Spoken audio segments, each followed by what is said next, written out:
La rubrique L'autre info. La famille de Sidi Lamine Niasse a été secouée par une polémique autour de la dernière volonté, mais aussi de l'héritage du PDG du groupe Walfadjri, décédé il y a quelques jours. Et cela pose le problème du testament qui peut être d'une grande importance. Beaucoup se demandent d'ailleurs si le Sénégalais a la culture du testament. Voici le dossier d'Aminata Ndiaye Sarr.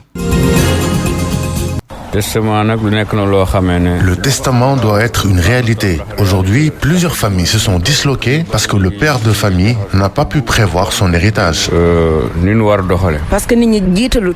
Tout est question de foi et de croyance en Dieu. Nous ne sommes pas éternels, donc je pense qu'il faut écrire son testament selon les règles religieuses. C'est mon avis. Avoir peur de la mort est l'une des raisons qui n'incite pas les personnes à écrire un testament. Ce sont les propos de Mama Ramsek, enseignant-chercheur à l'IFAN de Dakar et spécialiste de l'analyse du discours. Même si nous vivons avec la mort, nous avons peur de la mort. Et cette peur-là a fait que nous n'écrivons pas de testament. Parce que la mort, même si elle nous est très familière, elle nous surprend toujours. L'autre chose, c'est que nous sommes une société, une culture orale, et ce qui fait que, il arrive qu'on se confie oralement à des proches, voilà, pour leur dire, à ma mort, je vais être enterré ici ou là, donner une partie de ma fortune à telle personne, une autre partie à telle autre, etc.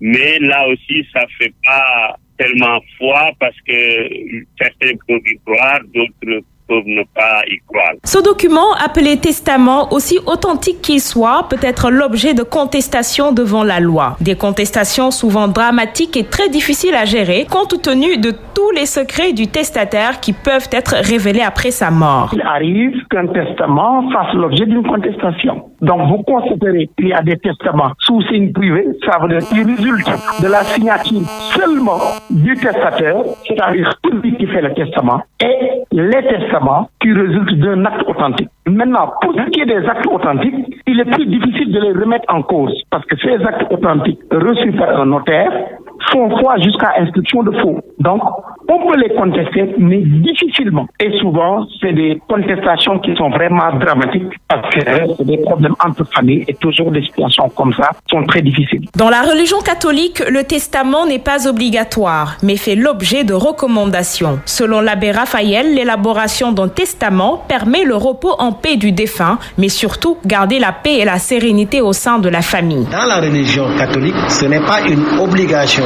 c'est une recommandation que nous faisons. C'est toujours bon de laisser un document qu'après ta mort, les gens puissent savoir qu'est-ce qu'il faut faire. C'est ce document-là que nous appelons un testament. Mais il faut aussi ajouter que quand on parle de testament, il est demandé aux religieux qui font la profession de céder l'administration de leurs biens à qui ils voudront, et à moins que les constitutions de leur congrégation n'en décident autrement. En ce qui concerne l'islam, le testament est recommandé, mais ce dernier doit être en conformité avec les chartes de l'islam. Parmi ces chartes, nous y retrouvons la non-discrimination d'une tierce personne faisant partie de la famille. Ce sont les propos de Oustaz Hassan Sek, islamologue. Il faut que les gens sachent que le testament est réglementé par l'islam. D'ailleurs, il est permis qu'une personne fasse son testament avant sa mort. Mais dans ce cas, il doit respecter les normes et ne pas oublier certains de ses enfants, même si on n'est pas toujours d'accord avec eux. Ne pas avoir de bonnes relations avec un enfant ne vous donne pas le droit de le déshériter.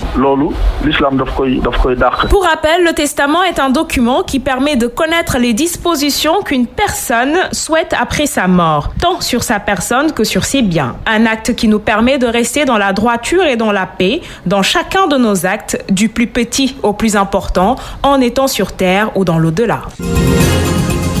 C'était le dossier d'Aminata Ndiaye Sarr sur le testament.